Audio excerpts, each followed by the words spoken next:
This is Ray Grosswirth, married priest from Rochester, New York. I come to you today to respond to a question that is posed to me on a regular basis.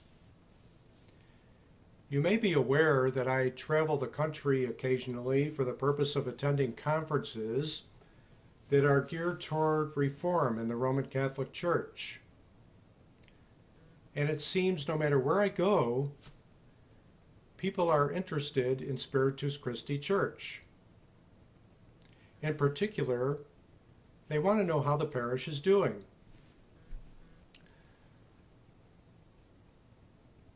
In response, I always tell people that Spiritus Christi Church is doing very well indeed. I am very honored and pleased to know the three members of the clergy at Spiritus Christi. Namely, they are Reverend Jim Callan, Reverend Mary Rammerman, and Reverend Denise Donato. All three, in addition to their support staff, are doing some remarkable work. At least for the present, I continue to work within the institutional church for change. But it is very comforting to know that if all these efforts fail and the Roman Catholic hierarchy refuses the change that is desperately needed, I will have a home with Spiritus Christi. Spiritus Christi Church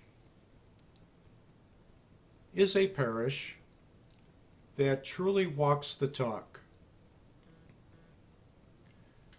When one reads the Gospel of Mark, the first of the four Gospels, you immediately become aware that the primary focus of Mark is the public ministry of Jesus.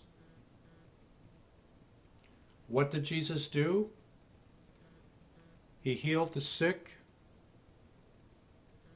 He reached out to the poor. And he reached out to the disenfranchised.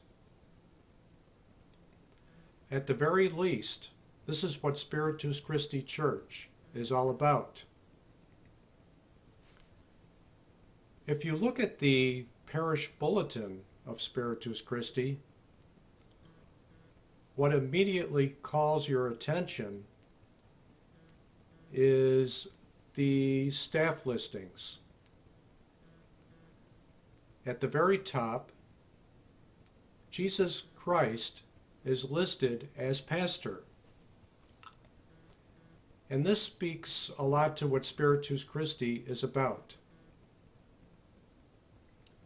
With Jesus Christ as pastor, members of the clergy and support staff try as best they can to model the ministries of Jesus Christ, and they do this very well. On a recent Sunday, I noticed that Spiritus Christi collected $17,000 the week before. What is more impressive than the actual dollars collected is what is done with the money. Spiritus Christi has become legendary for its outreach. Their outreach to the poor, their outreach to the disenfranchised. Their ministries are role models for every church in every diocese throughout the country and throughout the world. Although Spiritus Christi made a conscious decision to separate from Roman rule, they are a model that all Roman Catholic parishes should follow.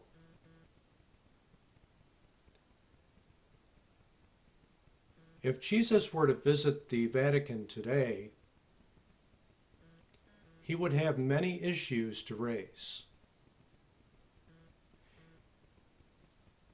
he would ask why women were not serving alongside men at the altar. After all, when all the disciples had run away from Jesus at his most crucial hour on the cross,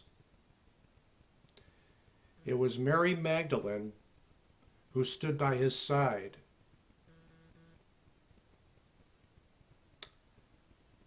Jesus commissioned Mary Magdalene to tell the disciples of his resurrection. Should not women, therefore, be serving alongside men at the altar? Spiritus Christi is a parish where men and women do indeed serve side by side at the altar. And I'm very proud to call these good people my friends. As stated, I will continue to work within the institutional church as long as possible for constructive change. At the same time, I am very proud of all that Spiritus Christi Church does, and I will be very proud to become a member of Spiritus Christi if the need should arise. My thanks to Spiritus Christi Church for continuing to walk the talk. You are indeed true models of the ministries laid out for us by Jesus Christ. God bless.